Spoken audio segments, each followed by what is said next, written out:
There's our one piece of, whoops. Watch this. That Gary from Castle Customs recently did a video on refurbing your instrument cluster. Well, today I'm gonna one-up him. Crazy guys, look at this. This is actually a newer heater core and it already had a leak. We've taped up and cleaned up in here. There we go, some lights, camera, action. We all got our quirks in our shops, but welcome back to the infamous project.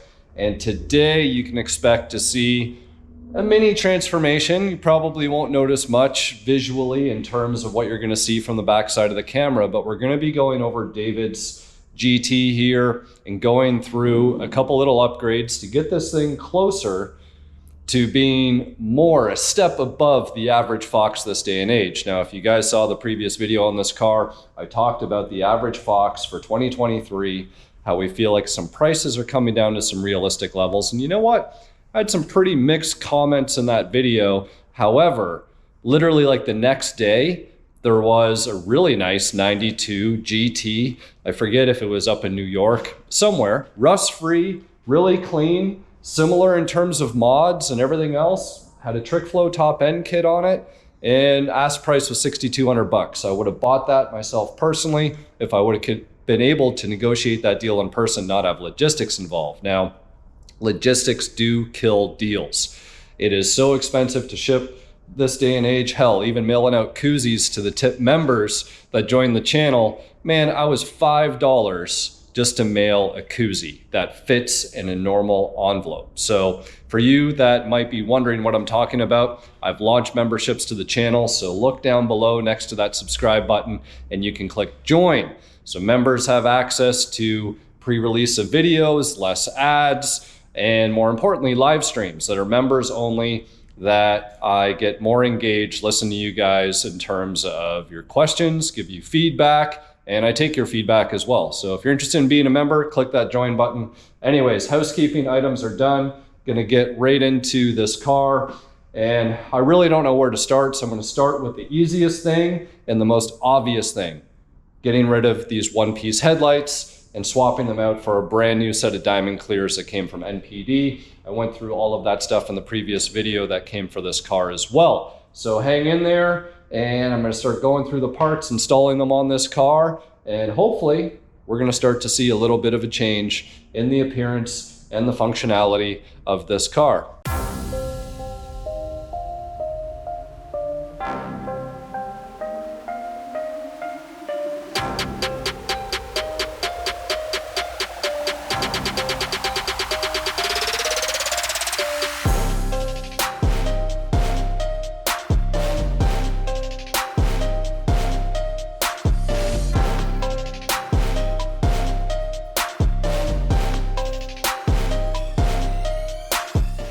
All right, guys, I've changed and swapped out headlights numerous times on videos. I know it's gonna be, repetitive, so to speak. However, I just kind of want to take a quick peek in here and see if they're even installed properly. I can see there's some missing studs here and whatnot. So I did order the deluxe headlight kit. I'll go over that in a minute. But yeah, let's go ahead, start unplugging and unbolting what we have here, and maybe we'll come up with something creative to do with these. 3 pieces of factory hardware holding on what should typically have 2 and 4. Well, I guess these one piece only bolt in with 4, so they don't use anything in these factory spots. So 3 out of 4, I guess, isn't bad. Better than nothing here. And there's our one piece of, whoops, oh man. Whew. That just jumped right out of my hand. So in terms of this wiring, oh man, oh, this headlight almost tripped me. Stupid headlight. That's what I think about that. Anyways, going back to the wiring here. Remember I was talking about creative gremlins that you will find in your Foxbody's wiring. So the actual headlight connector It's okay. One clip broke. That's pretty standard. But going over here, yeah, we got the lovely, what are these things called? I think morettes is what those are called. But I have a feeling that these connectors are specific to one-piece headlights. Not that I'm trying to like ultimately bash one-piece headlights. I made the joke on my Instagram reel the other day. It's like we all used to run GTS headlight covers, and well, those pretty much look like a one-piece headlight. So now we're hating on these aftermarket lights, and it's not necessarily because they all look bad. Some of them look genuinely a little bit better than others, and funny enough, there's a set on the Celine car over there. You guys see that?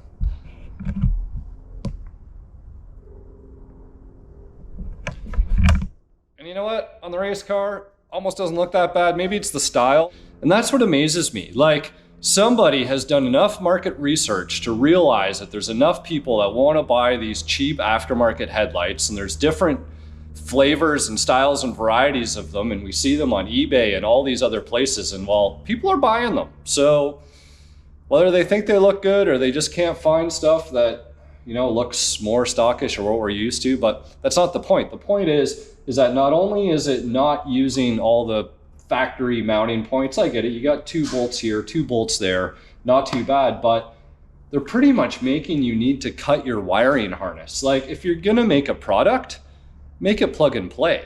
Like, now this poor harness is all bastardized, and I'm sure I'm gonna have to, you know, cut up another harness. Thank God for parts cars, right? But yeah, anyways, that's what we've uncovered over here. I'm sure it'll be pretty much the same old story on the other side here. So anyways, let's pop that one out and have a look.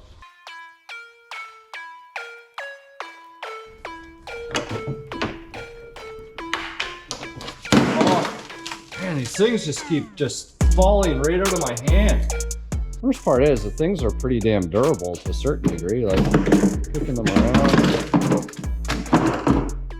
Play a one-piece headlight on one-piece headlight crime. Anyways, we don't want to get too close to Jerry's car there. So same deal over here, guys. We're gonna have to fix some wiring. Oh, look, a double splice. Butt connectors and morettes. Extra fancy. So, well, that's pretty much it for the headlights. Let's open up our box here. So here's our new set of diamond clears from NPD, which are more Euro looking, right? They don't have the frosted texture like the fog light does here, which probably need to upgrade the fogs as well, so that way everything's kind of matching. But the important thing of this kit that you guys should be aware of is that there's a cheaper headlight kit and there's a more expensive headlight kit. The more expensive one is called the Deluxe. And well, there's a good reason for that name. The reason being is that it comes with the actual mounting bracket already pre-installed on the headlight lens, and it comes with brand new rubber gaskets pre-installed on the top here as well. And why that's important is because, well, if you got one-piece headlights, you're not going to have any of this. You can get the version that doesn't have the gasket or the bracket, and you would have to transpose that from your old stuff onto your new stuff, but you know, clearly you can't do that in this case. And I'm just looking at this rubber gasket here.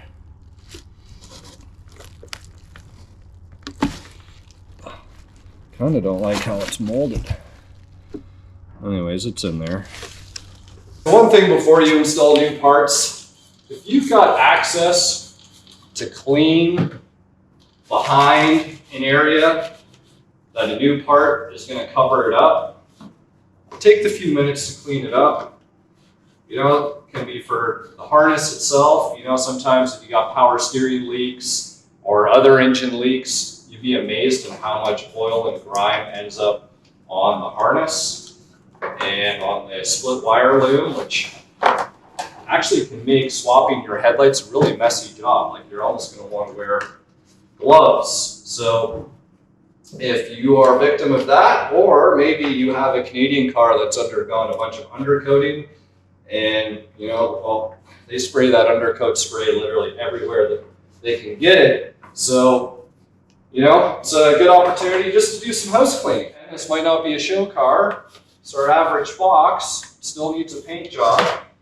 which I've actually talked to the owner, and he's already talking about doing a motor swap. He thinks he's gonna blow this one up, so he just wants to sort of enjoy it as is.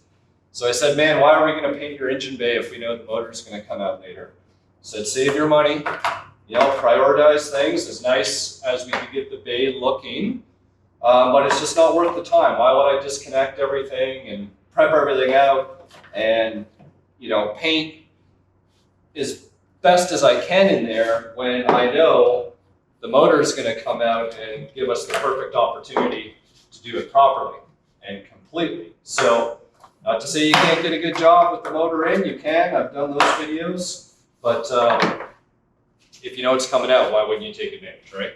So here we go. Got everything cleaned up.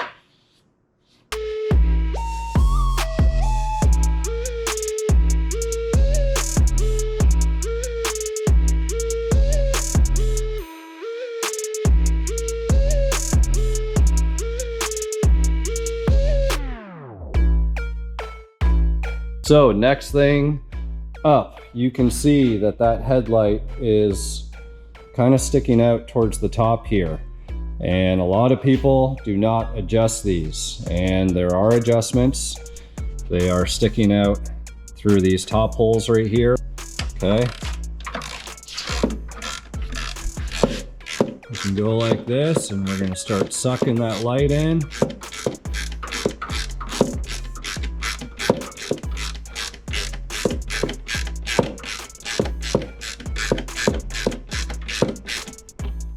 Look at that.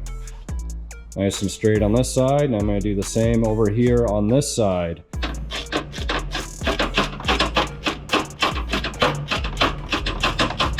Nice and flush. Once we get that bolted down, things will be looking good.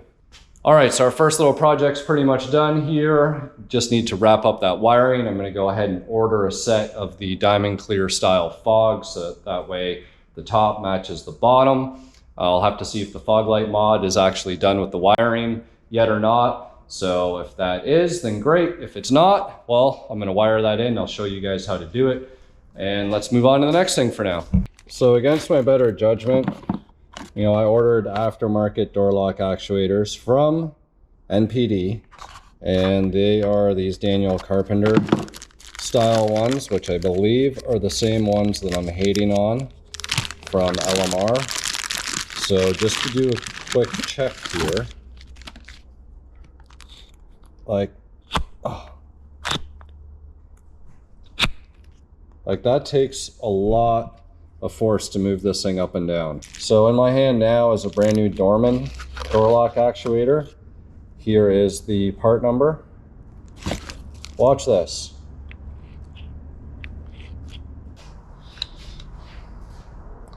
That is pressed in there. I can take that out.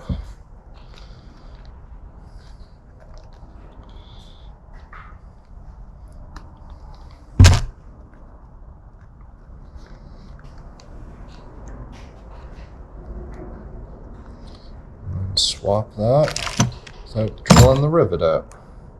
All right, guys, so I know that Gary from Castle Customs recently did a video on refurbing your instrument cluster. Well, today I'm gonna one-up him. So there's the 6 screws that get the crystal off. But, you know, he blew all this out with compressed air, which absolutely you can do. But I feel like in order to get a deep clean in here, you got to take out 4 more screws. And when you take out these 4 more screws, what's going to happen is you're going to be able to clean all the faces of the gauges quite easily and get in all the little nooks and crannies. The speedo, the color of this face looks a little different than the colors of these faces. So either maybe it had a bouncing speedo, or maybe somebody wanted something that showed lower mileage. You never know. But you can see this is, you know, pretty dirty, and you are going to want to clean things down. One little trick that I like that works really well, guys, is a tack cloth. A tack cloth you can get, you know, it's usually what you use before you paint something to get all the dust and everything off. and you can go everything, and it's pretty much going to pick up all that lint, all that dust, and you can carefully go around all your needles and get everything cleaned up. One other thing that you can use is you can use a light cleaner, some soapy water.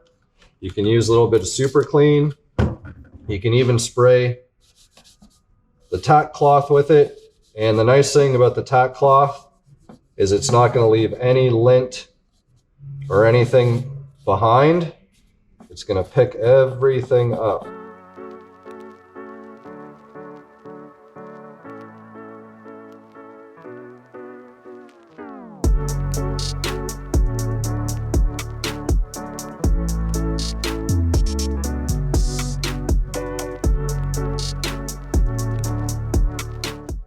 I'm actually going to use this Turtle Wax Scratch, Repair, and Renew.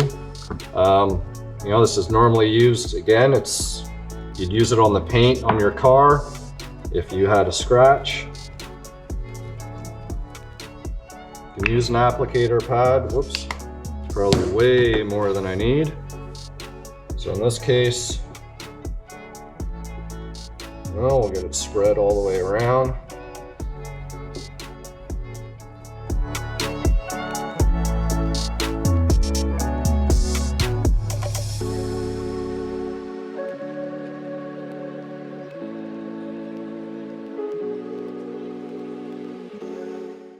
Nice clean cluster. Now, let's talk about some LEDs.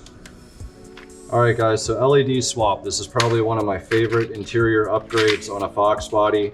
I use these Sirius LEDs. You can get these off Amazon in white. Open this up, and we're gonna take 6 bulbs. That's it, you only need 6 in here. And if you guys have a 90 through 93 cluster, you're actually going to see that each bulb is marked in terms of what it is. So this one has ILL, that stands for illumination. That's illumination, as is that one, this one, and this one. So, oh, missing one.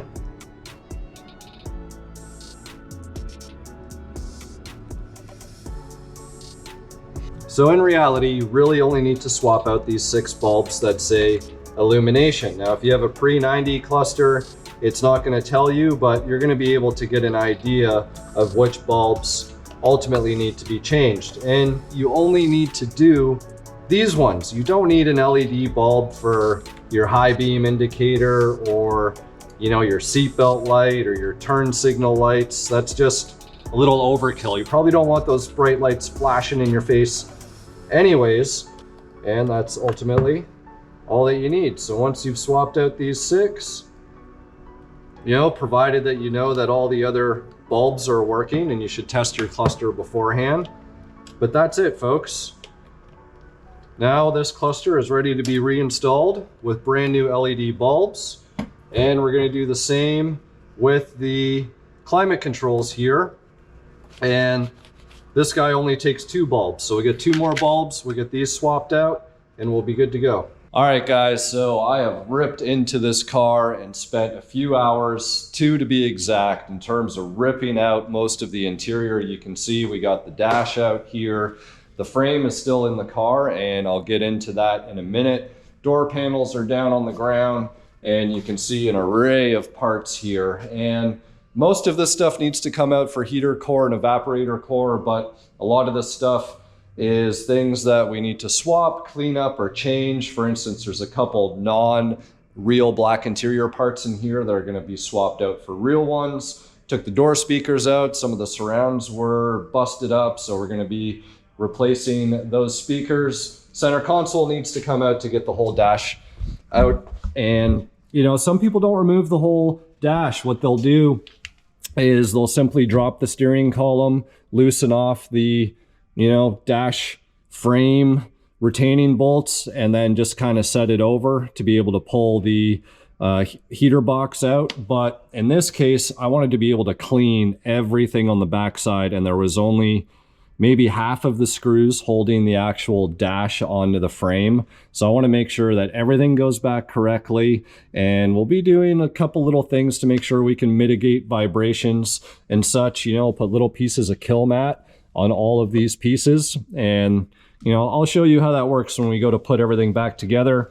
Opportunity to clean up the insides of the doors here, and we'll correct some of the speaker wiring, which was routed on the outside. I know a lot of people fear the whole heater core change. I've got videos on doing a heater core. I think it was in the 90 GT, but you know, guys, it's really not, it sucks, but it's an opportunity. Not only an opportunity to get heat and AC in your car, but it's an opportunity to clean your dash vents. You know, like you can get all inside on the back side here. You can get inside the actual vent system. You can clean all that stuff up, and you know, you're gonna be, because there's no cabin air filter on these cars, so you might as well try and get as much of the old dust out as you can while you're doing it. So right now what's left is I had to get my disconnect tools here. I've already done the receiver dryer thingamabobber, disconnected that with the nut, but I need to pull this lower line off. And once that line is off, I'll be able to pull out. There's 2 7/16 nuts here, and then there's one that's hiding down on the bottom there. So I'm gonna have to move this box and stuff out, but we'll get that set up and show you how it's done. And by the looks of it, somebody's already been in here and started cutting things. So I'm interested to see what we're gonna find.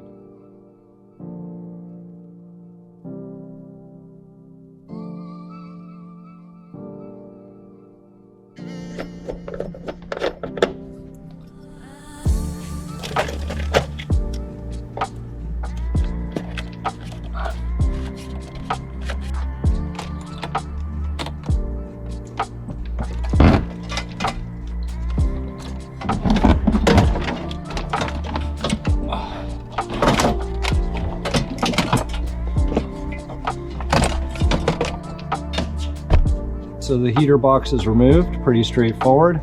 Let's go open it up. Here's the box, great opportunity to clean. Crazy, guys, look at this. This is actually a newer heater core, and it already had a leak.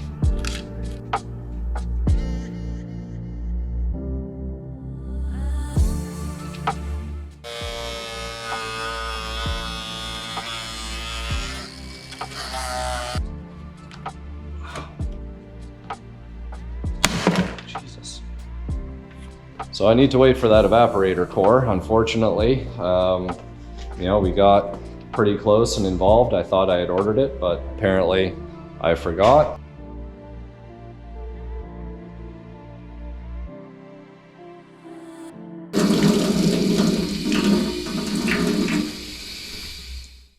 All right, guys, so trying to get things cleaned up, and why not? You got the door panel off. There's tons of dust. Now, this car definitely must have lived on a gravel road, or at least a very, very dusty road. It is nowhere near as bad as Jerry's 93 Coyote swap over there, but you know, it's a pretty good contender, and all this insulation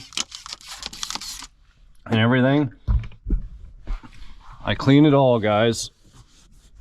Microfiber, some super clean Dawn dish soap, whatever you might have, you know, laying around or accessible to you. It's just nice knowing that things are going to be nice and clean when you put them back.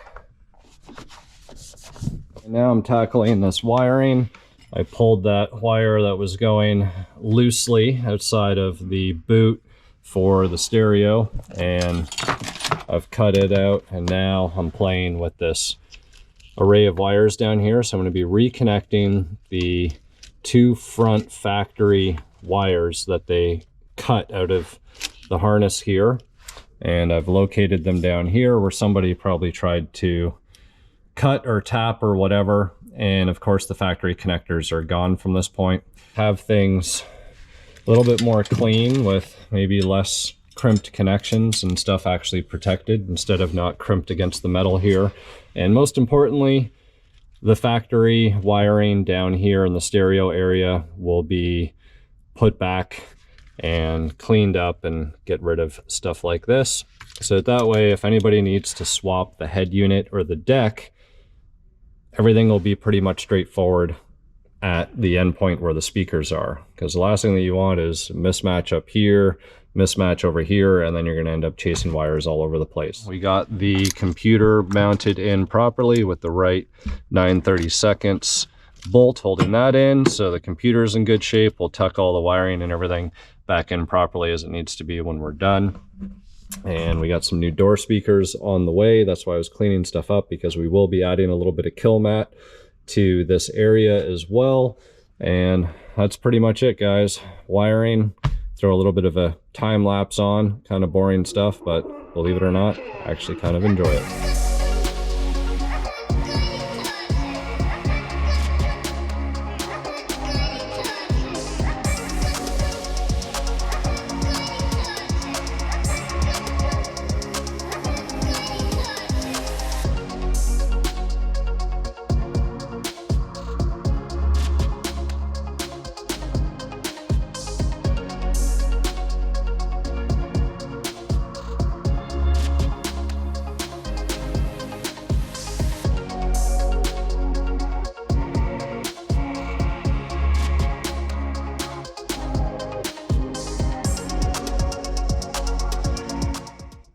All the speaker wires are now into the factory harness and routing down along here, which was going into the door. So there was no need for that external wire that they had run here. So we can actually put our rubber boot back in place. And I've got the connectors here ready for the aftermarket speaker that'll be going in here.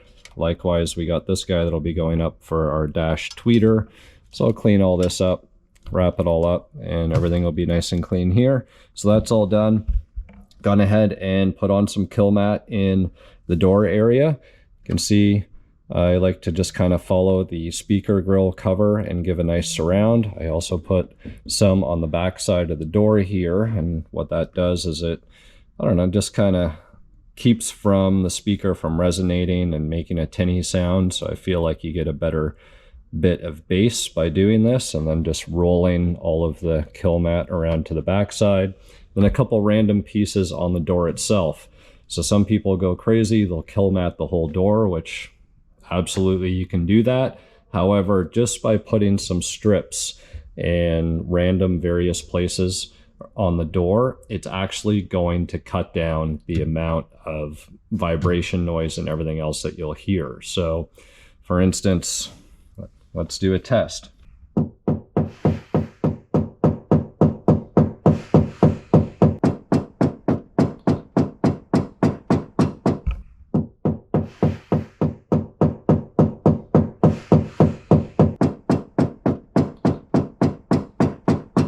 So you can tell by the tone, this door, it sounds a little bit more tingy, and that one actually sounds a little bit more solid. Window guide bushings look like they were good, but I'm gonna make sure there's good grease on this guy here, and we'll make sure that I might even pull out the power window motor and just make sure that it's greased and working well in there, because you might as well do all this while the door panel and everything else is off.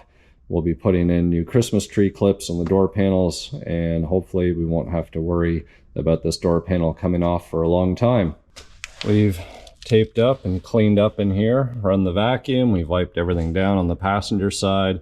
I've added little squares of kill mat where the dash will screw into the body of the car here. So I will be poking a hole in the center of these, right where the screw is going to go through. And you guys can get like little pieces of foam or something, but the kill mat's nice because I feel like the foam could wear through after some time. It'd have to be fairly thick. And the nice thing about the kill mat too is that it kind of smushes, and what it'll do is it'll just kind of avoid that hard plastic and metal to contact on the dash and give a little bit of a buffer. So there's a little trick for you guys. And down here, all the connectors are wrapped and taped, and also, you know, just fixed up a couple of the other ones as well. Cleaned up all these guys here. So soon I'll move on to the driver's side, and I'll be doing the exact same thing. that I did over here. So you can see you got our speaker wires all cleaned up. Everything is ready to go here for once the dash is back in. So really happy with the way that this is turning out. The car is going to be night and day from what it was before. Got the dash all cleaned up, all from the backside, all is good there. You know, we got our cluster and all that other stuff done. So a couple of hours in reality, maybe 2 more hours, pulling that out and doing some wire cleanup and all that stuff. And it seems like you're not really progressing, but once you start putting everything back together, you'd be surprised on how fast some things can move. I'm going to call this video here. I think that we've covered enough random little tidbits and gone over a lot of things. There'll probably be at least 3 videos in reality in terms of getting this car buttoned up and back together. And it's all stuff that the average Foxbody truly needs. And it's amazing to see that this car already had a heater core change, for instance, and well, it's needing to be done again. So thank you guys again for your support. If you found this video helpful or beneficial in any way, I'd appreciate if you hit that thanks button down there. Make sure that you like and subscribe if you're not already. And hell, if you even want to join the YouTube memberships that I got going on now, be sure to hit that join button down below. You'll be able to interact with me on live sessions, and hopefully I can help you out with information or troubleshoot something that's going on with your car, and get access to early release videos and even member specific videos. So be sure to stay tuned, follow along. We'll see you here next time on the Infamous Project.